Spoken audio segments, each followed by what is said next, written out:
Hi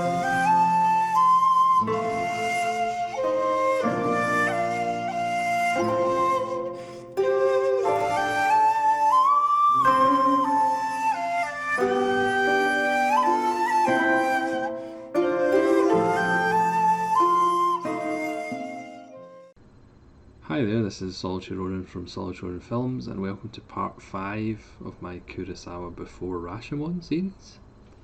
And today we're going to talk about No Regrets for Our Youth from 1946. Again, I'm using this BFI early Kurosawa DVD set. This film could almost be seen as a balance to The Most Beautiful, which is pretty much just a flat out war propaganda film. No Regrets for a Youth kind of shows both sides. So it's a basic melodrama, essentially, about two men and one woman. So the two men are Itokawa and Noji. Noji is played by Susumu Fujita of Sanshiro Sagata fame, who so far has appeared in 4 out of the 5 Kurosawa films. Takeshi Shimura makes a small appearance, so he's so far been in 4 out of 5 Kurosawa films. And their centre of attention or affection is Yuri, played by Setsuko Hara, arguably one of the great Japanese female actors, who would appear in Ozu films. She would appear in Late Spring in 1949. So this takes place in several time periods, so from 1933 to 1941, and it starts with them as students. It starts in Kyoto. It's loosely based on a real event when there was a kind of student protest at Kyoto University, which led to professors resigning and riots, essentially. But it starts idyllically enough, like on a picnic. There's Kurosawa's famous dynamic camera where he does cuts of characters running, which really gives you a sense of movement, like he would in Throne of Blood and Seven Samurai, through the forest, which is in Rashomon as well. Shots of forest and people running and the quick cuts between are kind of Kurosawa staples. He uses quick dissolves in this film. As characters are making decisions. So even though these first kind of 5 films are perhaps uneven in quality, and you do get the sense of a filmmaker trying to find himself, all the technical flourishes that would appear in later Kurosawa films are there. But I digress. So there's a bunch of students, they're in a nice picnic in the country, but they do come across what looks like a dying soldier, and that kind of brings us back to the reality of the student protests, protesting academic freedom, and you have Itokawa and Noji, who are more prominent in the protests and leading the students, but they both kind of get into trouble or are accused of betraying the cause. So it kind of cuts to 5 years later. Itokawa has become a state prosecutor, and he has kind of feelings and pretty much would quite like to marry Yuri. Even though this is a 2-man film, this is another early Kurosawa film that's actually about the woman, and the female character is actually the strongest character and really the central character. And Setsuko Hara gives a wonderful performance because her character does go through the mill, and Hara puts herself through the mill. So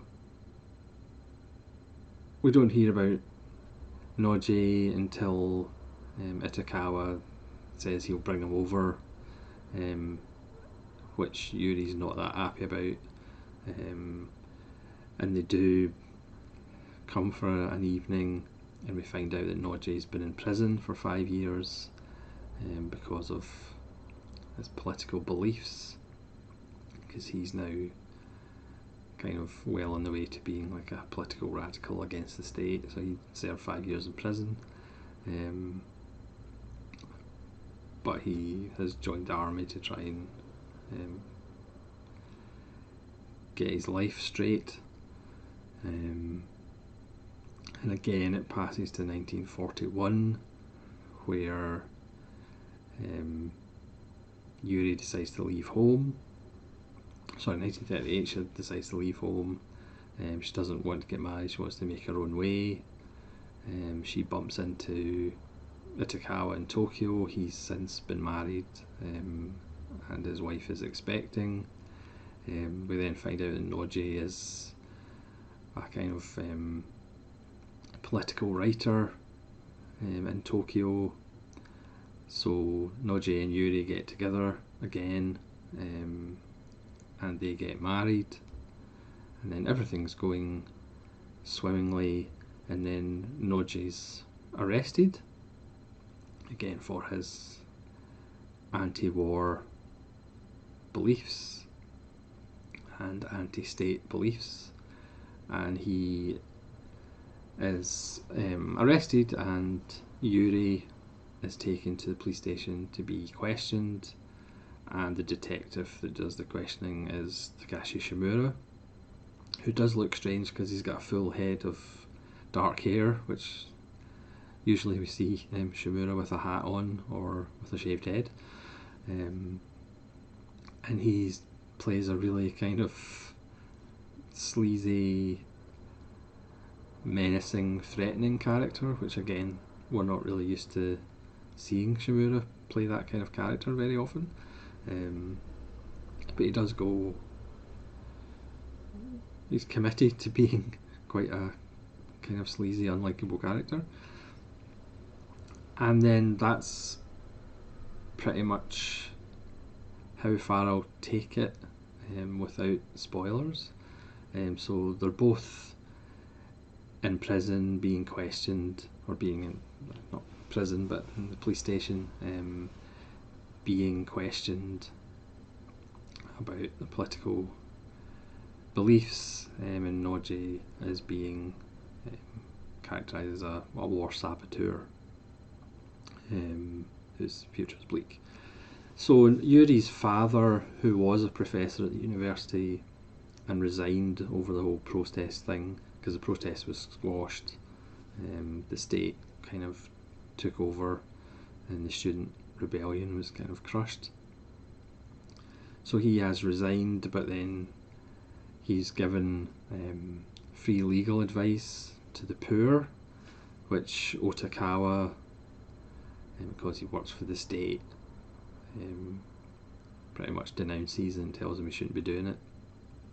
So later on, when Noji is in jail, Yuri's father decides he'll defend him, and again that's as far as I'll take it. I will go into minor spoil. Well, it's really major spoilers, but I'll go into a small spoiler section at the end. So this is, again, it's another rare Kurosawa film where the female character is actually the strong character, and the main character. It is pure melodrama. So again, in the first 5 Kurosawas we have a couple of martial arts films, one of which is a sequel You have a war propaganda film. You have in The Men Who Dread and the Tiger's Tail, you have a little folk fable, a little short film just over an hour, and then we have this melodrama. Because it's post-war, it's perhaps a little balancing out the most beautiful. So again, you do have the sense of a director who hasn't quite found his feet, but again, it's full of those technical flourishes that we love about Kurosawa. Setsuko Hara is sensational in the film. I would recommend it just for her. I mean, again, it's a solid film. It's not amongst Kurosawa's best films, but I would recommend it for Hara's performance if you're a fan of her from Ozu films and other films. She's also in Kurosawa's The Idiot in 1951.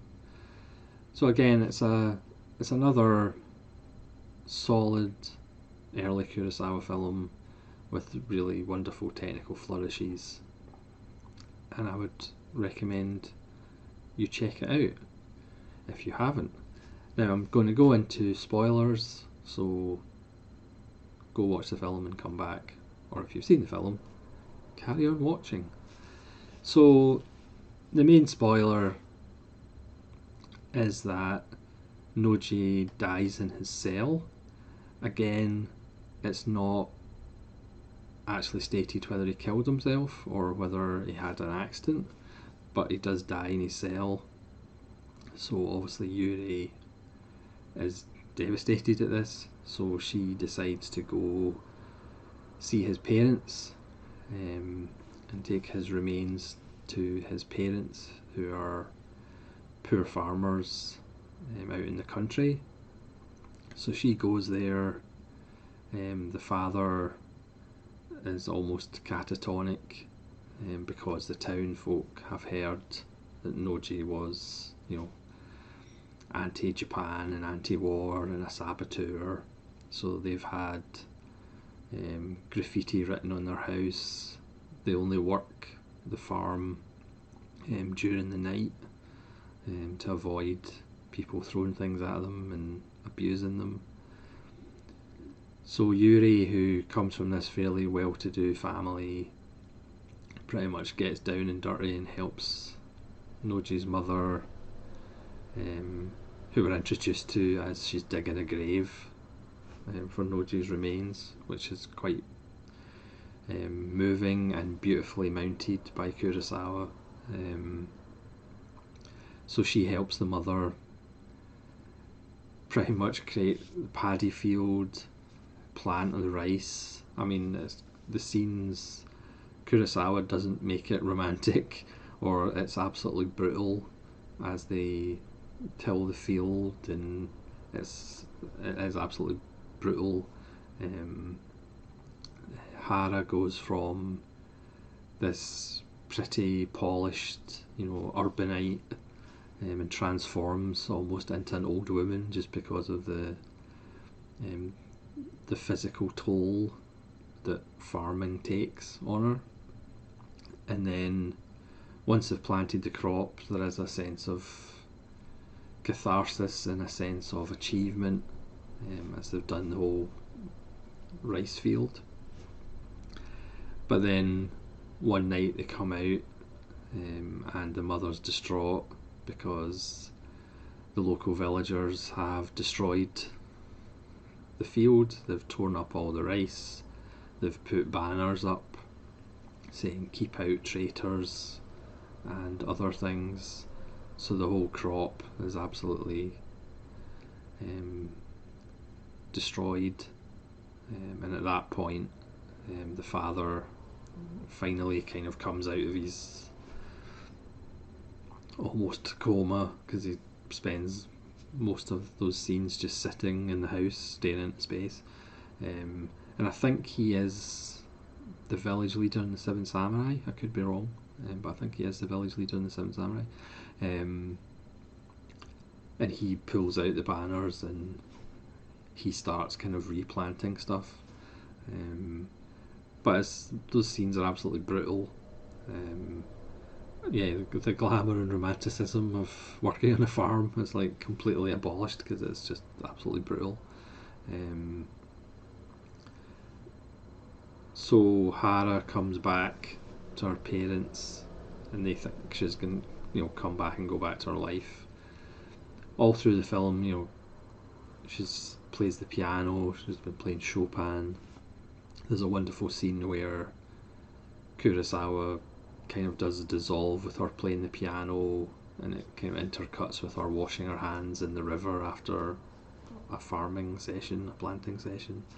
And she even says that her hands look strange in the piano now. But she's actually going to return to the countryside because she's actually found her purpose in life. Because when she left home to go to Tokyo, it was kind of to find herself and to find a purpose in life. And the title of the film comes from Noji always saying don't have any regrets and no regrets. So she plans to go back to the farm, back to the country, to help women, because women's role is like, brutal pretty much. So she has found her calling in life, and it is actually quite moving and uplifting. Again, it's total melodrama, but it still works. And again, this isn't Kurosawa's best film by a long shot, but the power of Setsuko Hara's performance makes it so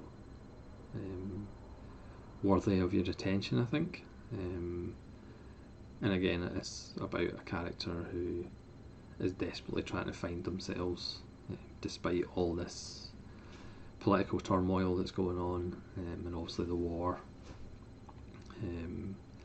Yeah, so it's another interesting early Kurosawa film that I would recommend you check out. Again, if you can pick up that set or the Criterion Eclipse set of early Kurosawa.